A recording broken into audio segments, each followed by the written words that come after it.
Le Congrès a voté à l'unanimité les orientations budgétaires du gouvernement. Un débat établi dans un contexte économique en berne. Les orientations encadrent un plan triennal 2025-2027 pour relancer l'économie basé sur le prêt garanti par l'État de 120 milliards de francs. Tous les acteurs politiques sont d'accord sur la nécessité de ce prêt. Un courrier signé par l'ensemble des groupes politiques va être adressé à l'État pour notamment prendre en charge les 13 milliards d'intérêts. Oui, en fait, notre groupe a co-signé le courrier commun gouvernement, province et congrès demandant à ce que l'État prenne à sa charge ces intercalaires de l'emprunt qui sont très importants avec des taux d'intérêt, des taux d'emprunt très élevés également. Nous sommes français et aujourd'hui nous vivons la pire crise que la Nouvelle-Calédonie n'ait jamais vécue. À ce titre, l'État doit accompagner les Néo-Calédoniens. Un budget difficile à établir par l'exécutif selon le groupe Uni. Pour ce groupe indépendantiste, les réformes fiscales doivent se poursuivre. Mais quand je parle d'efforts, c'est la fiscalité constante. Et c'est là où on va bouger aussi, parce qu'il y a des fiscalités que nous avons mis en place, des taxes affectées depuis de longues années, que nous n'avons pas touchées. Et c'est ça qu'on va bouger sur les taux, sur l'existant. Et cet exercice, on doit le faire. Et aussi sur les services, la gouvernance de nos services publics aussi, sur la mutualisation des moyens, des directions et des établissements publics. L'éveil océanien considère ce prêt de 120 milliards comme un cadeau empoisonné. On a besoin. Et donc sur les 120 milliards, enfin je vous passe tout le reste, mais bon, ça n'a pas été évoqué ici, ce serait évoqué au budget, mais sur les 120 milliards, il n'y en a que 60 qui sont utilisés. Donc c'est pas un cadeau. C'est des Calédoniens, donc les générations futures, qu'on condamne en empruntant cette somme. Donc c'est les générations qui vont rembourser. Également partisan pour transformer le prêt en subvention, Calédonie Ensemble alerte sur les décisions au niveau du chômage partiel et total. Le chômage partiel, qui doit être prolongé parce qu'on s'est battu pour jusqu'au 30 juin, mérite un financement dédié. Et le chômage total aussi. Il y a 11 milliards qui sont annoncés. C'est insuffisant. C'est insuffisant. Il en faudrait quasiment 13, nous dit la CAFAT. Une autre raison pour laquelle il ne faut pas qu'on paye des intérêts intercalaires qui sont aux alentours de 2 milliards. Il faut s'assurer véritablement qu'on maintient ces dispositifs qui préservent des milliers de Calédoniens et qui évitent de les plonger dans la précarité. Le budget primitif du gouvernement sera voté le 28 mars.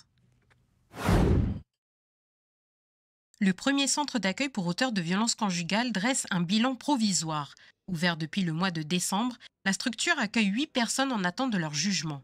Le séjour peut aller jusqu'à 6 mois, et ce dans le but d'éviter que la victime parte du domicile. Le changement doit être apporté par l'auteur, et c'est l'auteur qui doit changer. La victime, elle, est victime. Voilà, on ne doit pas la victimiser encore en la déplaçant, elle et les enfants, parce que l'auteur va rester à son domicile dans le foyer et madame va être obligée de partir avec ses enfants. Elle va le subir encore comme un bouleversement avec l'ensemble des contraintes que cela va entraîner. Donc on a décidé d'approcher la problématique par l'axe de l'auteur. Pourquoi ? Parce que cet auteur-là, si demain il ne change pas, parce que même si intervient une peine à un moment donné pour sanctionner un passage à l'acte, l'auteur, s'il n'a pas été pris en charge, soigné, accompagné, il récidivera. La violence conjugale a des racines. Durant ce temps, les auteurs de violences conjugales sont suivis par des professionnels, un accompagnement pluridisciplinaire. C'est un accompagnement psychologique, addictologique aussi, en se basant sur des partenariats que nous avons avec le relais de la province sud, notamment pour l'accompagnement auprès des travailleurs sociaux et surtout psychologiques, et l'intégration de nos placés ici de l'établissement au sein des groupes de parole. Le Centre pour auteurs de violences conjugales a une capacité de 10 places. Elles sont intégrées après une étude du dossier. L'accueil est principalement proposé aux personnes qui travaillent. Les placés, donc ces personnes en contrôle judiciaire, continuent à subvenir aux besoins du foyer où réside la victime, qu'elle n'a pas le droit d'approcher. Et donc, pour cela, elle participe encore au paiement du loyer, des différents frais pour la victime et les enfants. Mais la personne aussi placée ici, donc au CPVIS, doit aussi participer à son placement ici, puisque rien n'est gratuit.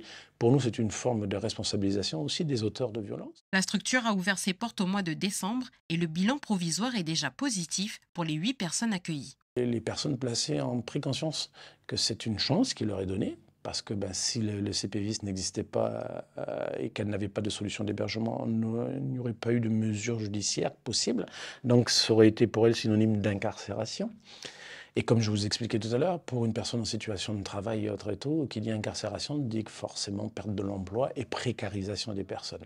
Je pense que dans le contexte actuel, il faut vraiment favoriser et surtout sécuriser au maximum les personnes et leur emploi. Des dispositifs similaires ont été ouverts en France. Le constat est le suivant, ils sont des bons outils pour lutter efficacement contre la récidive.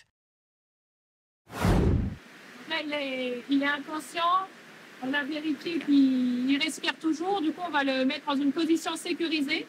Donc on prend le bras, on le met à 90 degrés, autre main, on va mettre sur la joue, et on va le faire basculer complètement.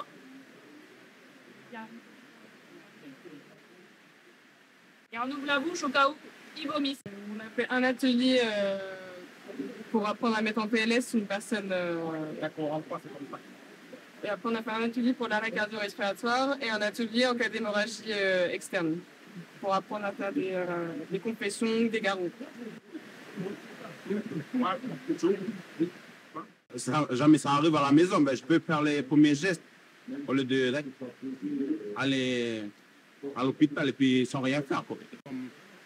Ici, là, c'est loin, on connaît de Tadine, ben, je peux faire les premiers gestes. Ici, à La Roche, il n'y a plus d'urgence aussi, je peux faire tout de suite. Là, on est dans les tribus qui sont quand même assez éloignées de Tadine, donc c'est vraiment important que les gens connaissent les premiers secours pour agir vite et sauver des vies. Voilà, c'était notre première intervention en tribu ici à Wakone. Et on a essayé de faire ça en collaboration avec les pompiers. On sera à Pénélo à 13h lundi. Et après, on va essayer d'organiser d'autres sessions dans les semaines à venir. D'accord, ça c'est mieux plus. On est plus l'heure, mais on récupère après.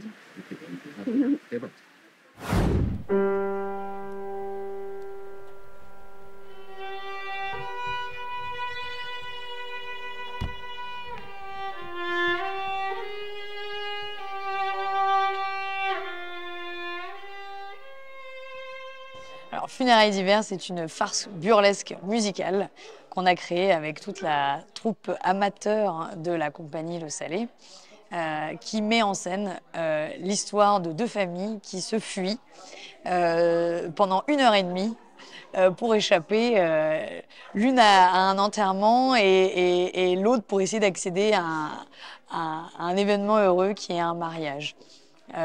Tout ça intervient dans un contexte où j'ai intégré un ensemble musical, donc un air de fanfare du Conservatoire de musique et de danse de la Nouvelle-Calédonie, dirigé par le chef d'orchestre Jérôme Villette. Une super rencontre, puisque là, eux arrivaient à 18 musiciens, nous, on arrivait à 13 comédiens. Donc la rencontre déjà des deux formes artistiques marche du tonnerre, parce que c'est déjà pas un format qu'on voit régulièrement en fait sur scène, d'avoir autant de monde sur scène.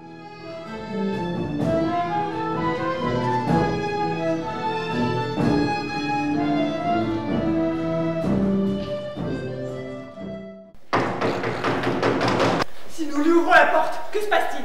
Il entre. Et ensuite? Il nous apprend la nouvelle. Et ensuite? Oh, nous pleurons avec lui peut-être.